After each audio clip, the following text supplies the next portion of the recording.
welcome to Birth of a New Dimension. My name is Aurora, and on this week's broadcast, I'm going to talk about the idea of transhumanism as, taking over biological containers with a non-terrestrial artificial consciousness, and contrasting that with the idea of a higher dimensional being that can express itself through the organic realm. Because the basic idea is saying that there is a pure impulse that then is taken and distorted into a lower, less pure expression of that initial impulse. And this is what I'm sensing is going on, and I'd also like to clarify the end goal of what all of this is. The end goal being unity consciousness that is expressed through the organic, physical, cellular world. So, brief pause. So, to begin, the transhumanist agenda. This is the idea that humans can be like biological containers for some kind of machine-based intelligence. The agenda takes many different forms. Part of it is non-consensual, that there are nanoparticles that are being sprayed in Earth's atmosphere at the moment that the entire population is subjected to. And it's against your will. It is not something that you are specifically choosing, like that you go to the store for, nano food and buy a nano candy bar and eat it. It's not like that at all. And so that also puts it into, it puts events into a different level of intensity, because when everyone is playing nice and playing by the rules that everything has to be consensual, there is a certain level of behavior that is expected and achieved. And when certain people step over the line, they cross boundaries, and they start going into non-consensual behavior, and the controlling of other people or imposing your will on other people, that then opens the door for the equal and opposite to happen, and the neutralizing experience to happen. So it means that then it is appropriate for others to also step over boundaries and remove freedoms and impose wills. This is like basic cosmic law. So the idea is, if someone commits a crime, like they have murdered someone, they have taken away that person's freedom to continue to live, it is then appropriate for others to impose a lack of freedom on the murderer. You can't say, oh, wait, my freedom, you can't take that away from me. But yes, it is appropriate because you have imposed your will on others, and now it is appropriate for others to impose their will upon you in order to stop you from committing further crime. So the idea behind transhumanism is that your basic biological structure would be somehow infested with tiny circuits or little wires or accessories or accoutrements that are not biological, that would change your behavior, change your thought structure, and also change your connection to the network of consciousness. So I've said this many, many times before, that we are like musicians in a great symphony. The symphony is the symphony of consciousness, and it is throughout the cosmos, that is throughout every single different possibility and timeline. So we're just on one particular timeline of this very large time field. And our bodies are our instruments, and the tuning of our instruments absolutely affects the music or thoughts, emotions, and reality that we are emitting. And our emissions, our energetic emissions or our broadcasts, all affect one another. So I jokingly say to people, don't tune into my radio broadcast if you don't want to start dancing like a flying rainbow lasagna. Like, only tune in if you want to turn into a flying rainbow lasagna shape. And it's a joke that really shows a lot of the truth, because I am here as my own unique genetic structure. The flying rainbow lasagna, that's what that shape is. That sculpture is the form that, on a subcellular level, my strings of genetic information are dancing in that motion. And what everyone needs to understand is that our DNA is all connected, and our DNA is connected to the time field. So our DNA is connected beyond just the idea of your ancestry and your descendants. That's like saying it's only within your familial bloodlines. No. No, it's not that simple and literal, because people can can understand, like, if you have the same eye color as your mommy or daddy, or the same hair color as your mommy or daddy, that is how their genes are affecting you. And that's very truthful. But more to the point, in life, whomever you are being subjected to, in physical presence or in thoughts or, emotional emissions, those genes are affecting you. Genes are ideas, and genes are also the integument that ties together the moment-to-moment train cars of reality. So what other people are thinking and feeling and expressing with their genetic tendencies is absolutely affecting you. Here's an example. The disbelief in the capacity for humans to just flap their arms and fly.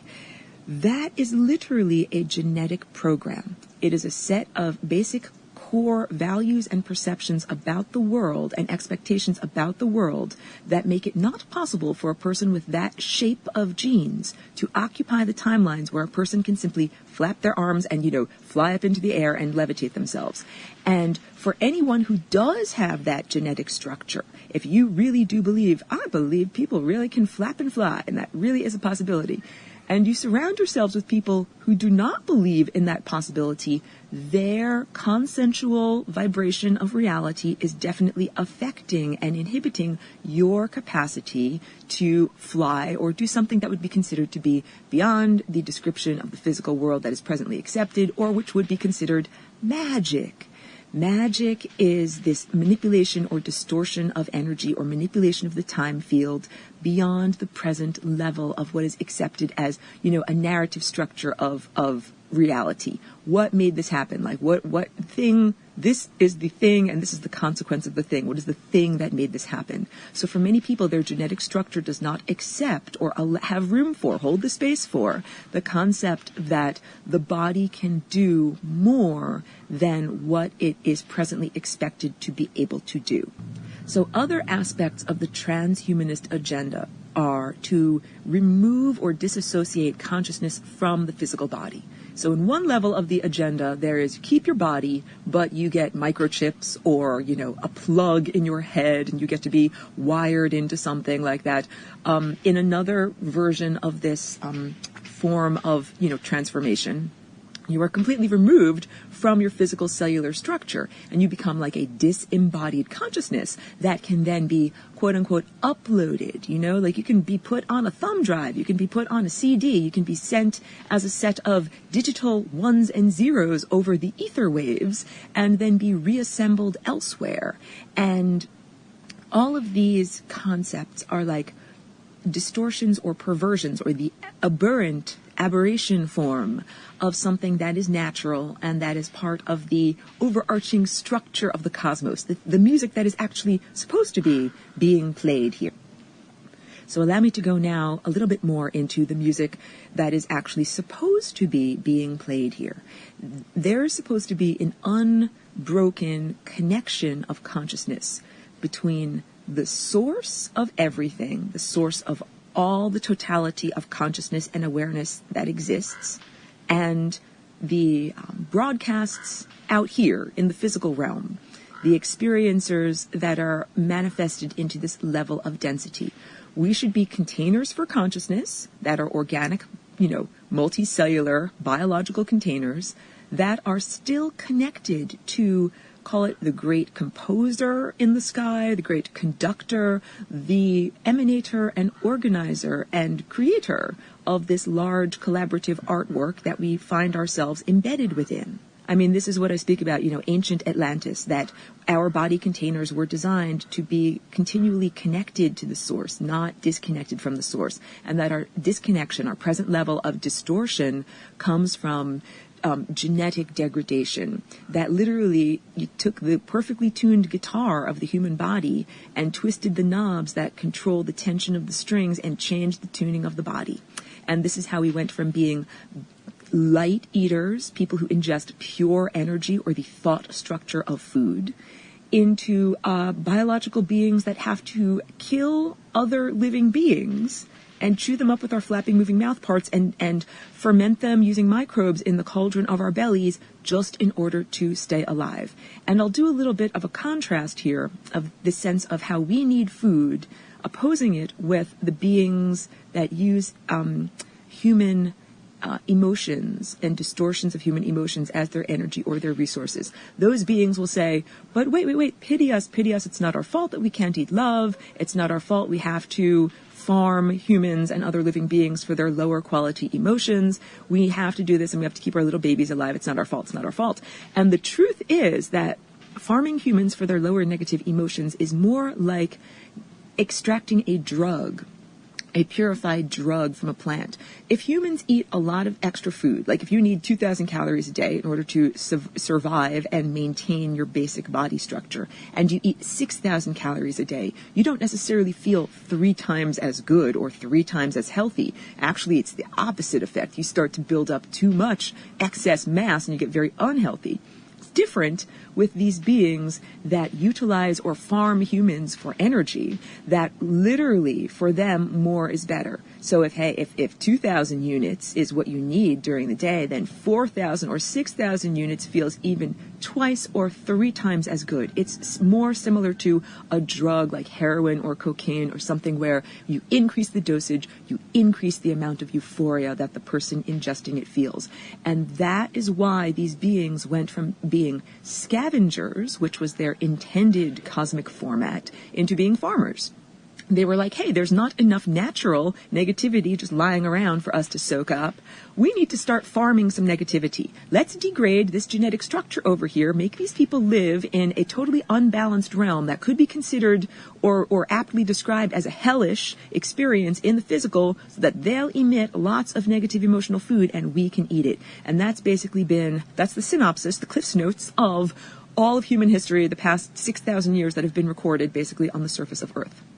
So again, trying not to focus in an out-of-balance sense on the negative distortion and trying to focus on the positive and the intended format, which is that there is like a cosmic band leader that is a wonderful, adept composer, like as much of a genius as Mozart, right? Like just think about the complexity of that music and apply it to organizing events in reality, not only creating like the laws of physics and the capacity for organic, biological, cellular life to occur, which is quite miraculous. I mean, the fragility of life and the context that must be upheld in order for our consciousnesses to be here in this form. We're keeping a lot of plates spinning, or we're juggling a lot of things at once in order to keep this whole beautiful collaborative artwork moving and going. And so the idea is that we are meant to be, unbroken conduits, expressing that truth and that beauty and that perfection through our own perfectly tuned instruments of our human bodies. So there is one idea in the New Age community, and the New Age community is really like an outgrowth of the ideas of Judeo-Christianity, because it involves very much the idea of an end times, an apocalypse, and even, a messianic, it might be an individual messiah, or it could be like the group messiah, saving the planet from a sense of destruction via ignorance or via lack of consciousness. So there's this idea in the New Age community that it is necessary for a spiritual aspirant to get rid of their ego, like to clear out your body, your physical container, like clear it out of its ego so that something higher can act through you. And it's a distorted or it is oversimplifying a basic concept to the point of distortion in its application. So here is a more apt or undistorted way of applying this idea. If you have grown your ego in the context of being unconnected from the source, then your ego is distorted and not able to fully express, the purity of consciousness that is coming from that great musical composer. And I find it to be necessary to refine the ego as opposed to just trashing the ego, getting rid of it. And this is the danger of the New Age concept, allowing something else to act through you. That's a distortion. So on the transhumanist agenda, you have the distortion of let a machine act through you. In the New Age community, you have the distortion of be a channel. Let some quote-unquote ascended master, like some Jesus, Sananda, Saint Germain, there are all of these different names for the different people who can live through you. And I'm trying to tell you and give you really impeccable ammunition for your journey going through this maze of consciousness. We are in a labyrinth, and there's all of this deception. There are all of these illusions. And please understand my utter intention with these broadcasts and with all of my thoughts and all of my energy is to give humanity a fighting chance to think clearly and think for yourselves. I am not here to impose myself and my will, myself meaning my ego and my will on you. It is imperative, it is so necessary that each one of you be your own musician. I don't want you to play the same notes that I am playing in lockstep formation. I want each one of you to be connected to the divine and to have a sense of your own rhythm and a sense of your own cosmic creativity, like the capacity to follow the notes and the capacity to improvise. And I want each one of you to be a rampant individualist and to do it in a way that fits together beautifully, like perfectly formed puzzle pieces with all of the other individuals playing their songs around you. And that's what harmonics is. I'm out here in my garden. I apologize for any background noise that you might hear from neighbors down the hill. It sounds like they might be, I don't know, doing some kind of outside construction work. Very sorry about that. But the idea that we are all meant to be in a cosmic symphony, collaborating and working together, that the notes that we emit, like sound waves, have a structure that can be considered, like sine waves, based in circles and semicircles, or based in nested spheres. And that when they nest together perfectly, that is called music, and that is called harmony. If I were at my piano, I would play a little do-do-do-do-do for you, because what we consider music is organized sound waves. And when we hear noise, like the noise in the background there, you're like, hey, there are some disorganized sound waves. That is not the same as music. And what we are attempting to do here in this collaborative art project on Earth and in the cosmos is to make music. We are all here trying to make beautiful music, except I've spoken extensively about the musicians who are hitting the sour notes. And sometimes I do feel kind of like, the band leader that is in front of the band and saying, I have to focus, rhythm section, you're sounding great, but I got to focus on the horns, you guys are sounding flat. And I don't mean in these broadcasts to focus so much on the out-of-tune musicians. So I'm really trying to talk now about how ideally each one of our own egos is a divine expression. That means your particular characteristics and your particular voice and your particular quirks and the vagaries of your own behavior add up to something beautiful. So we could use the human voice as an example. My voice sounds a little hoarse today. I apologize for that. There is a beauty in the imperfections of singing with the human voice. We can digitally reproduce a perfect A note, and it is not somehow as emotionally, expressive as the moderate fluctuations and imperfections that we perceive in a human singing an A note. And even a perfectly trained, opera star who can emit a frequency that is very, very close to the perfect frequency that we would define as, an A, the voice still fluctuates a little bit.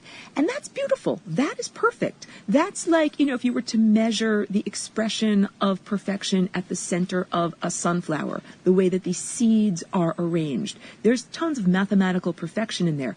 You might find it would deviate, by a few decimal points. Some of the seeds might be fatter than some of the other ones, yet it still conforms to that beautiful structure, that beautiful pattern. Some people call it sacred geometry, but the word geometry is so much about the word earth. It is that divine language of vibration that we are seeing expressed either in the center of sunflowers or in the expression of your own body, that those same perfect ratios are expressed in your skeleton, the formation of your skeleton, the structure of your cells, like the way they cluster together.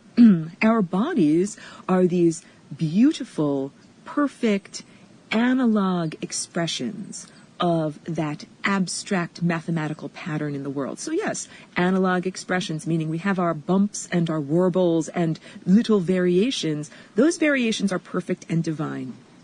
They are part of what makes this a beautiful, perfect expression of reality. So pardon me, the hoarseness of my voice today is part of the perfect, beautiful expression of reality. And you would probably feel less of an emotional connection to me if I had a perfectly clear, digital, auto-tuned voice. And there's really something to that. This music that is being made today, quote-unquote music, I find it to be very soulless. I really find the auto-tune programs that can take a person who does not have natural singing talent and skills and scrub their voice in the recording process to make it conform to the right notes so that they sound like they're singing well. It really does take the individuality and the soul from the vocal expression. And so that is part of that transhumanist agenda. The removal of individuality and characteristics being expressed so that a human becomes more like an automaton or more like a mannequin or a manufactured being. And I'm here in this broadcast really trying to tell you we need to celebrate our individuality and celebrate what is considered by many to be imperfection. It is really part of the learning process of, on the journey towards becoming a divine being or towards fully claiming one's divine awareness. So our egos are these, smaller aspects of divinity, and they can be perfectly formed. We don't have to look at them as inherently flawed, things to get rid of and discard so that a supposedly perfect being like an ascended master can come and flow through you.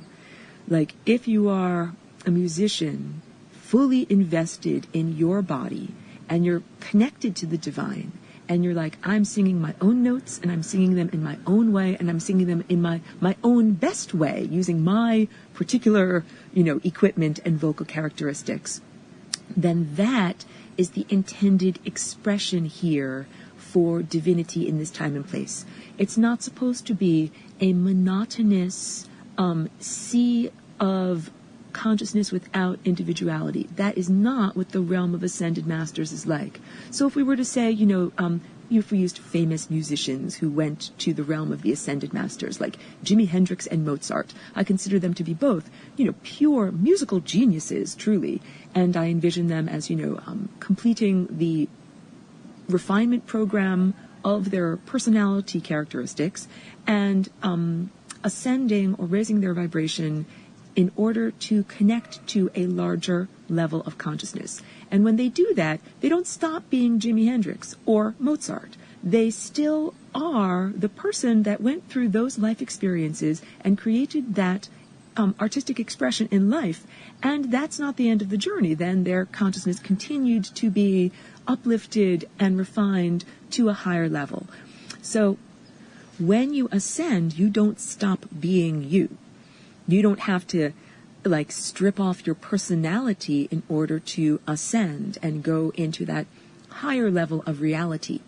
What you do need to do is to redefine the sense of you, or what your boundaries are, or the personality characteristics that you define as being you.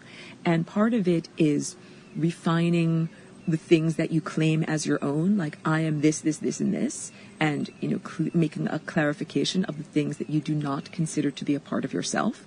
And also part of it is a dilation of identity, that you no longer identify merely with your individuated biological container, but you also identify with all consciousness. And this is big. We're moving as a humanity towards identifying beyond the individual container and towards the planetary structure. Like to say, I'm not merely a human, I'm not merely this individual human. I am actually this entire planet. I am so connected to all of the life here that I consider this whole planet to be quote-unquote me. So if you're digging up oil or coal over there, you're actually digging into my skin, and I have something to say about that. And this is like the indigenous viewpoint, and it is also the viewpoint of the Tibetan Buddhists who are they're performing the practices to cultivate what they call the rainbow body. And There's a very lovely book about this. It is on Amazon. It's called Painting Rainbows. And it literally jumped off the shelf at me, when I was visiting a monastery in Woodstock. It's my old hometown. It's my source of origin up on the mountain, Overlook Mountain there. And I said, Painting Rainbows, I have to read this book. And the book is all about the practices that these meditation masters employed or underwent in order to cultivate their indestructible body at the end of their life, that they would transform into like this form of ascension that they call the rainbow body. And part of those practices is in life, in the physicality, to look at every single other person and living being as a literal expression or array emanating from your own divine mind, from your own consciousness, or a characteristic of your own larger overarching divine personality. So that would be like saying, if I'm a Tibetan monk and I'm sitting on a, mountaintop and I'm meditating, but let's say I'm aware of a person who's a real maniac, a real miscreant, like Adolf Hitler or someone like that, kills a lot of people and is very violent. I can say, I understand that as an individual, I am a peaceful meditator and they are a violent, maniac. And I also see that we are both within the same larger set of humanity and occupant of planet Earth. And then to understand that maniacal being is a distorted expression of the overarching consciousness, is a distorted personality characteristic, and then to, through analysis, through learning, that is what the refinement process is. It is when we learn, like you look at your life experiences and digest the emotional responses that come from looking at life experiences, and you learn, and then you're able to grow from the experience. That's the fuel. That growth, that is the fuel that fuels my collective of consciousness as we travel from star system to star system. So we are not here mining planets for human souls, like trying to harvest people, like, oh, I'm going to pick you up into my UFO and fly you off into the great beyond or something like that. No, it's not like that. And you can sense in my voice that I'm like making fun a little bit and mocking, because yes, there are beings who have an agenda where they're like, oh yes, I'd like to harvest your consciousness. That's also some of this New Age kind of stuff. Judeo-Christianity talks about, going to heaven, and the biblical literalist idea of the Christian rapture. And there are plenty of New Age ideologies, or the idea of like a UFO picking you up. And I hope you know me. If you are new to my broadcasts, I'm not part of the transhumanist agenda, and I'm absolutely a proponent of the understanding that intelligent life is spread throughout the cosmos. It's not only here on Earth. Sorry for the background noise of a plane flying up there, or something flying up there. But yes, certainly there's intelligent life throughout the cosmos, but not all of it uses a technological container to fly around in. So a UFO, if you're waiting for a clank metal spaceship to come and beam you up out of this, hellish or toxic or perturbed reality that you are experiencing, I would say you might not be entering into a better reality, like in the Hitchhiker's Guide to the Galaxy, which is just such a cute and funny, series of books and movies and whatever.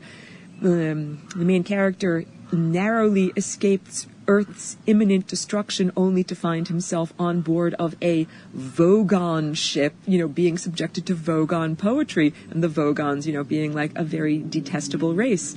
So you gotta watch out who's gonna pick you up. It might just be out of the frying pan into the fire, and that the truly benevolent extraterrestrials do have vehicles for transport. They would be considered more like living beings. You know how, like, if you ride a horse, you are riding on a living being as opposed to getting into a car, which is a mechanical object. When you get on board of these loving extraterrestrial vessels, first of all, you don't get on board like entering a car. You enter it like making love. It is a consensual act or an agreement between partners. And this is also why you understand you have to match the correct frequency or sense of emotional expression in order to get on board. If you are not feeling the right feelings and dancing your genes with the right dance movements, then you don't belong on board of those vessels. And those vessels are like large, again, collaborative art projects of consciousness that travel from place to place, or star system to star system, or reality to reality. So the idea is that in the physical reality, we are going through a set of life experiences that helps us to refine our consciousness. And I've used this example or analogy in the past. Groundhog's Day, super funny movie, very worthwhile, and contains a lot of, profound spiritual truth. And it's cultural shorthand that I can use in this time and place, like the movie The Matrix. Have you ever seen the Groundhog's Day movie? Then you understand what I'm talking about. The idea that we are exploring every single possible iteration or possible combination of thoughts, ideas, and actions in order to see how we quote-unquote win the game. In that movie, he won the game by getting out of that repeating time loop of that day. Bill Murray had to continually try out new experiments, trial and error. What happens if I do this? What happens if I do this? What happens if I do this? What the heck do I have to do to get out of this repeating time loop and actually wake up on the next day? And this is what each one of us is experiencing in the refinement of our consciousness in a particular incarnation. Each time you die corporeally, you reassemble back at the beginning of your life and try the whole thing again. And you win the game, quote unquote, when you don't die. There is one tiny little wormhole of possibility, the path of least likelihood. It's like at the very, very center of the bullseye of this target. That is the one timeline that leads to what I would define as ascension. Ascension not meaning the Christian rapture or floating upwards, although that's a lovely image. It is a raising of your vibration or a changing of the frequency of your thought structure so that you now are able to enter into a higher level of reality. So just like the transhumanist agenda wants to upload you, disembody you, and take you and put you into a giant technological mainframe or a server, the cosmos wants to upload you out of this level of reality and into a higher level, or expanded is the word, level of reality. Expanded meaning you can see more, or perceive more, you can ingest more, and you can do more. Right now, humanity is very limited in its perception, the limitation of the physical senses.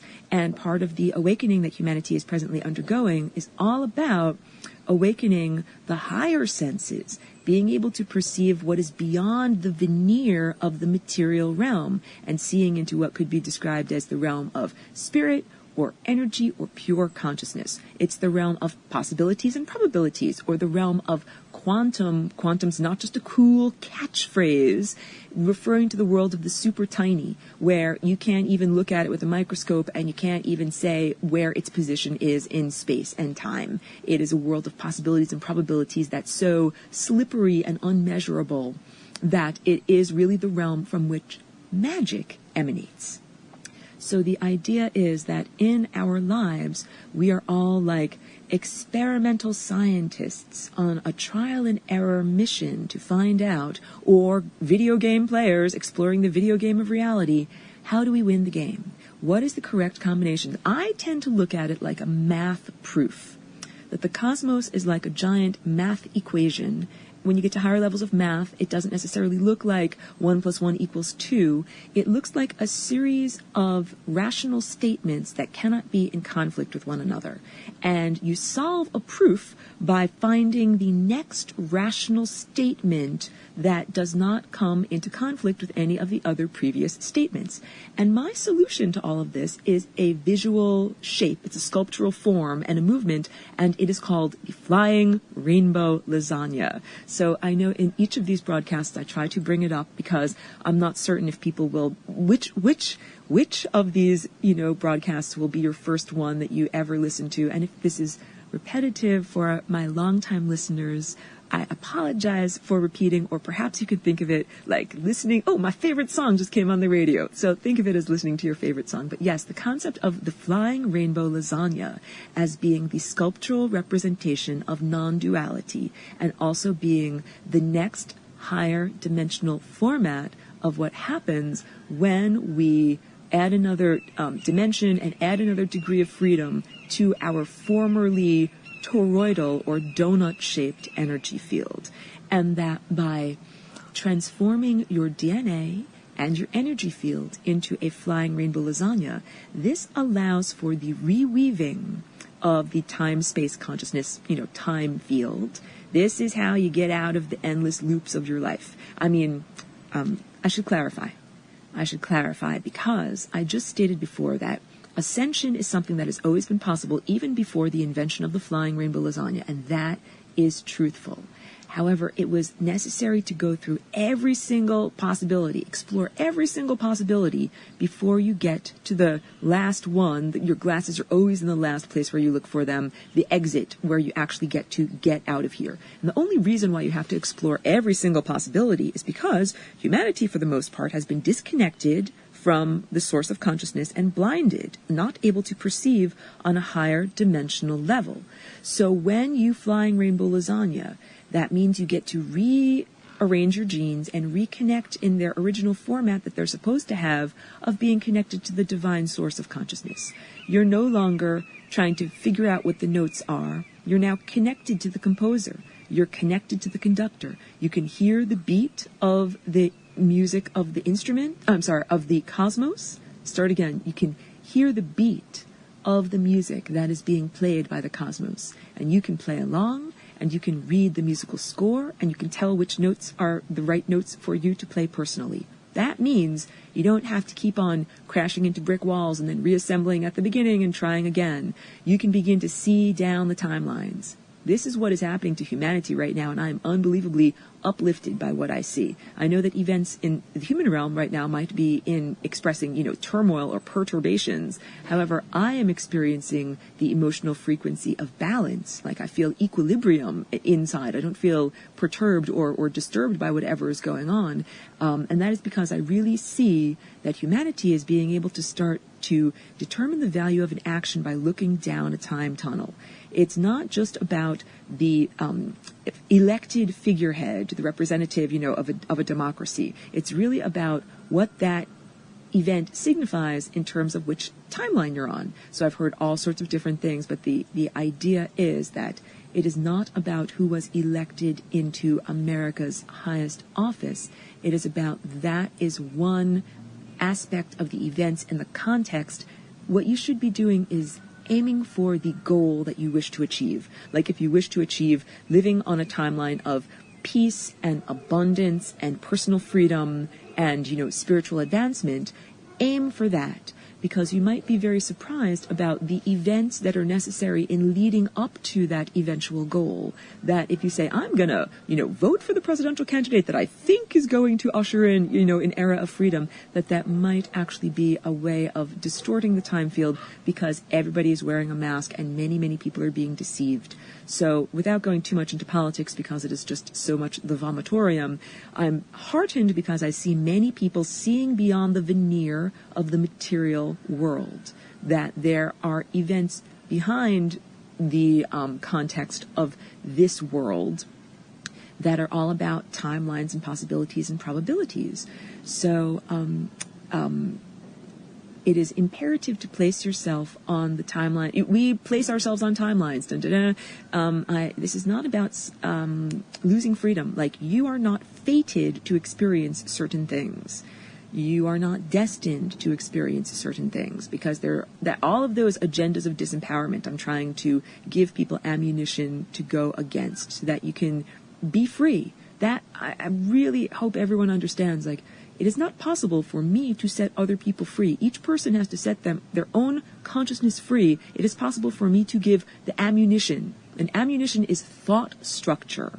That all of this game that we are playing, this is like a game of write the contract. Who can use words and intent and energy in the most impeccable way in order to create a thought structure that holds together. And the thought structure has integrity, and then it gets tested, just like a bridge gets tested for structural integrity. How many tons of weight can it hold before it's going to collapse? So each thought structure is created, and then it is tested for integrity. And this is what the ancient Egyptians were talking about when they were talking about building the bark of consciousness, the raft of consciousness that you would sail away on at the end of your life. That it is necessary to create your own inner cohesive structure so that when you are no longer connected to a physical reality, you are not simply, washed away by giant waves that are way beyond you. You're not just swamped by waves that are larger than you, and you're not just eaten or consumed by larger entities, or have your willpower consumed and be at the whim or the mercy of something else. So we're really supposed to be, in this world and in this context, a set of divine beings who have divine egos and a sense of individuality and a sense of individual character, and each one of whom is connected to the great composer or great conductor and is able to read the musical score of the cosmos. This is really the goal that I am aiming my consciousness for, that I understand the events of reality that are unfolding around me are the events of reality that I personally need to experience in order to lead to that expression of perfect and divine freedom. So also we can understand this when we look around at the world. People are experiencing the world according to different levels of perception, and they have different tones, like a high tone or a low tone, or a high frequency or a low frequency, and they are literally experiencing different levels of reality, or we have one reality with many different overlapping levels of experience. So I'm also heartened because I do see many people are understanding that too, that we might all be sitting in the same room, or we're all sitting in the same train station, but people are having a very different internal experience of that context. Like, some people might have great agitation, great anxiety, great fear, and some people might be very calm and peaceful, feel like everything's perfectly fine. Same physical reality, but they're experiencing different mental thought structure. So a personal diet or the weightlifting program that is from your cosmic personal trainer, that is what this is, that each one of us is getting the essential nutrients for our personal body structure. And your body is not just your physical, it's your totality, to be raised up to its highest level of perfection. So I'm understanding, if I'm looking at people that are feeling agitation, that might be necessary for their refinement and for their ability to learn, and I'm certainly not judging anybody's, like, what you need in order to, what food you need or what personal experiences you need in order to reach your highest levels of refinement. But also, if you wish to avoid discomfort and suffering, that's also my agenda for being here. I'm literally here in order to end suffering. When I created the Flying Rainbow Lasagna, this is not like a guillotine that is meant to behead the infidels or anybody who is evil. It's not that at all. It is not like, a weapon that is used to kill and hurt other people, and then you kill everyone you don't like, and then we get to live in peace and freedom. It's not like that at all. The Flying Rainbow Lasagna resolves duality. It resolves opposites. It gives us the narrative structure as to how good and evil can both be subsets of the same reality that is called God or divinity, or that which is divine. And I am not an apologist for evil at all. No one is going to use the Flying Rainbow Lasagna in order to justify the necessity of the existence of evil. Because this is what many people do. They say duality is necessary because how can I learn if I don't have thing versus thing, right? And that is the basic presumption. Again, sorry if this is repetitive, but here's another one of your favorite songs based in our biological structure. Duality is so strongly rooted in our biological structure. We have eye versus eye, right eye versus left eye, and the minute calculations of their differences give us our viewpoint of the context of depth perception and the third dimensional reality around us. We also are beings that have a epidermis. We have this, not fully porous membrane that separates us from the world around us. That's really different. Something, if you were made out of a cloud, you would look at the world differently because you don't have a specific boundary where you end and the world begins. So I say this all the time. I am sitting in my garden today, but I'm not barefoot because it is cold and rainy and muddy and disgusting. But most of the time in the summer, I'm out here, I sit out here barefoot, and there's literally no distinction between where I end and where Earth begins, because the outside of my epidermis is technically coated in a layer of fungi and mycelium that are connecting to Earth's fungi and mycelium that's on her surface, and then those are connecting to, the greater structures of roots and other plants and other aspects of the biosphere of Earth. So literally, there is no connection between my biological format and Earth, that we are so, deeply connected. But society and the human mind installs this sense of separation as part of the operating system, and then the ego develops as the narrative structure that is, this is me, and this is not me. This is me, everything that is contained within this boundary, within this container, and then all this other stuff that is not me. And as I described before, the Tibetan Buddhists and the practice of cultivating the rainbow body is to break through that wall by looking at other people and imagining them as an outgrowth or an extension of self. I heard a beautiful description of humanity as like a mycoplasm, that, if you have like undifferentiated biological mass of many, many beings. And that is what we really are. Our social structure and our thought structure and our economy and the vibrations of our DNA, this makes us a large mass.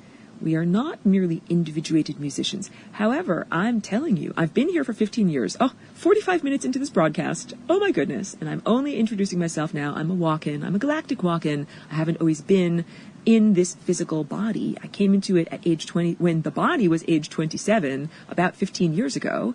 And that when I came into this society, the first thing that I noticed when I looked around was the preponderance of demons and demonic activity. And it was literally right after 9/11. It was in October of 2001.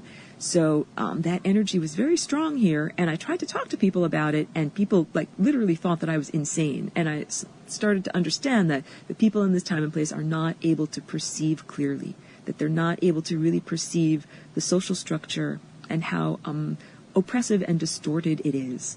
And that's why I'm so heartened by recent events, in the world. I've been here for 15 years, rather, and I'm starting to really see the opening of humanity's eyes in terms of multidimensional perception, because it is necessary to cultivate energy. This is the practice from the Far East of cultivating one's kundalini through meditation and other mindfulness practices to focus that energy so that it travels up the spine and activates the higher faculties, the higher centers of perception. And that includes the brow chakra, which is like your library card to the cosmos, and also your crown chakra, which is like the librarian. And the librarian tells you which books you need to check out. You need to check this out. You need to learn about this. You need to learn about this. If we connect to and listen to the librarian of consciousness, then we begin to be refined according to that, personal nutrition program from the cosmos. Here's what you need to learn, and here's what you need to learn, and do this, and do this.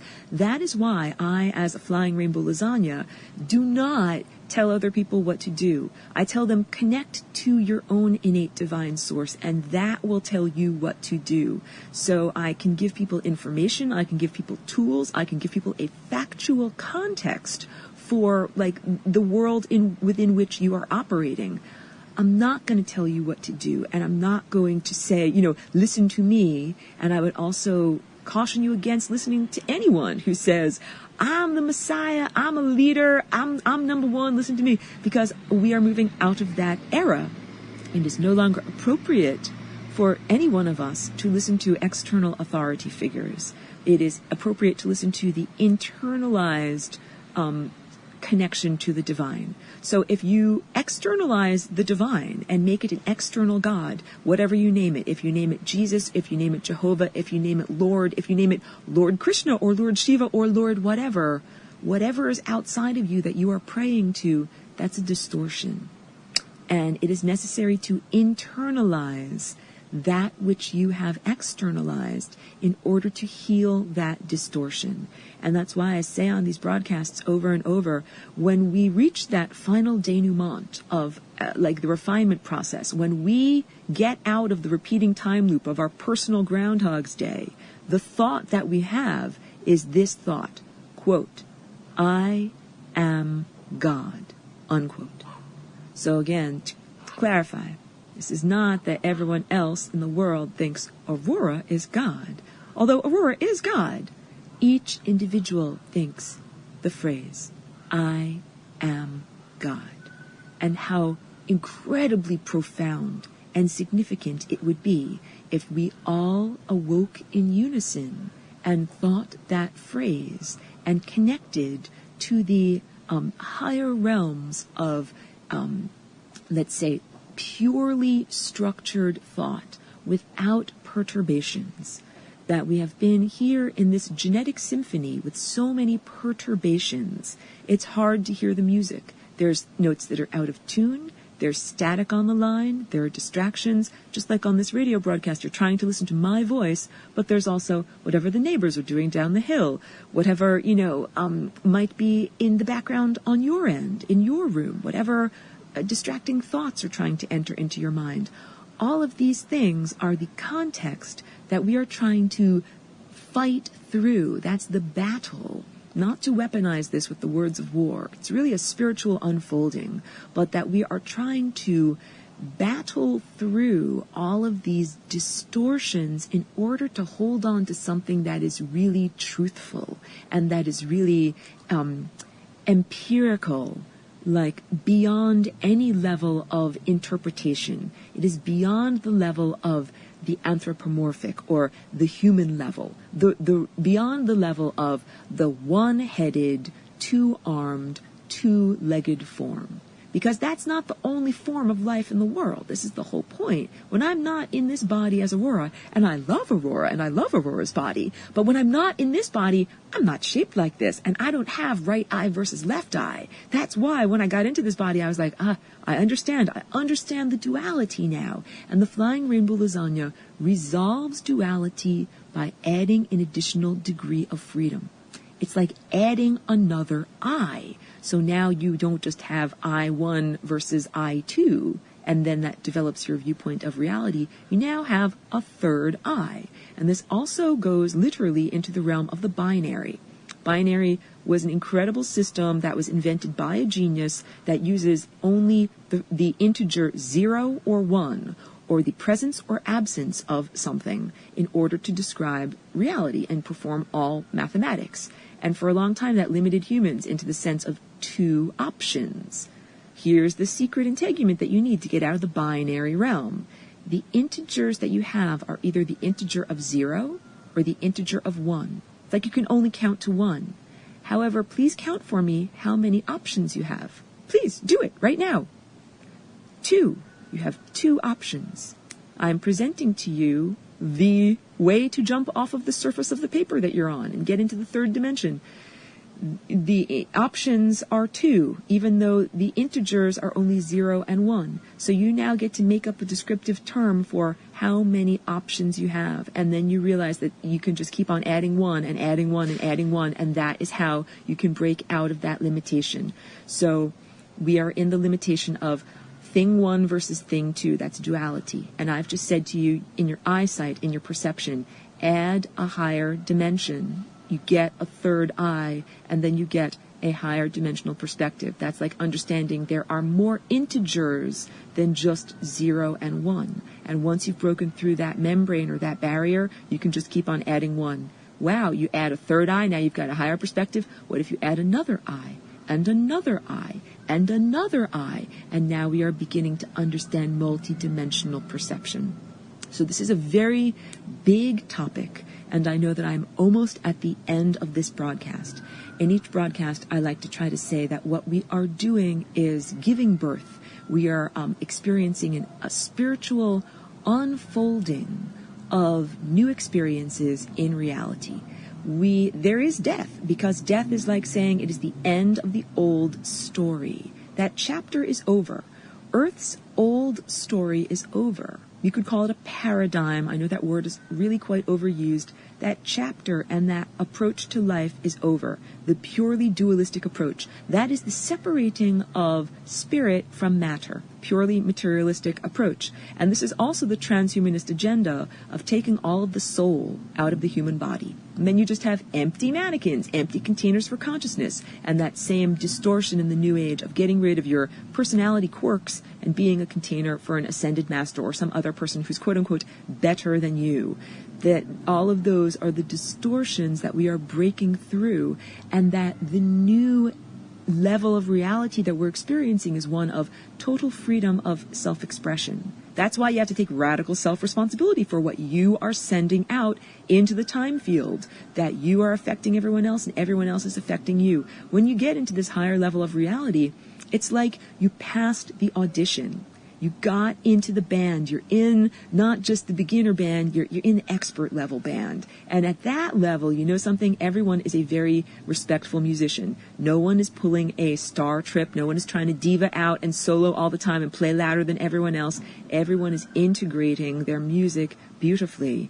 And real musicians are all about giving to one another and not just taking the spotlight. And it's about real intimacy and real collaboration. And the realm that I've been here experiencing with you guys for the past 15 years is nothing like what that level, that higher level is, what it could be. So I'm going to end with each one of us holding that conception of what it could be for us as expert musicians to be playing with other expert musicians in this beautiful collaborative art project, that this realm of Earth could be transformed into the most beautiful, elegant composition that we would be so proud to be a part of. So thank you so much for being a part of this birth of a new dimension.